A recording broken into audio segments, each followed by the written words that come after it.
আপনি কি জানেন মা কামাখ্যা কেন তার সবচেয়ে প্রিয় পুরোহিত কেন্দুকলাই ঠাকুরকে পাথরে পরিণত করেছিলেন? প্রায় ৬০০ বছর আগে কেন্দুকলাই ঠাকুর মা কামাখ্যার গর্ভগৃহে পূজা করতেন। প্রতিদিন সন্ধ্যায় তিনি দরজা বন্ধ করে চোখ বন্ধ রেখে আরতি করতেন।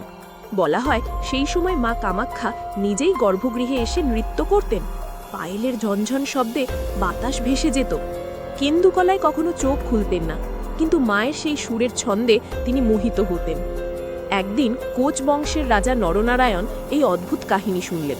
তিনি বললেন, আমি চাই মায়ের সেই নৃত্য নিজের চোখে দেখি। কেন্দুকলাই তাকে থামাতে চাইলেন, কিন্তু রাজা তো রাজা।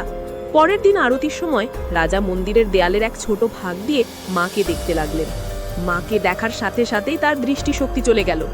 এরপর মা কেন্দুকলাইকে পাথরের মূর্তিতে রূপান্তরিত করলেন, যেন তার ভক্তি চিরকাল স্থির থাকে। আপনি যদি মা কামাখ্যার ভক্ত হন এবং এমন অজানা কাহিনী জানতে চান, চ্যানেলটি সাবস্ক্রাইব করে পাশে থাকুন।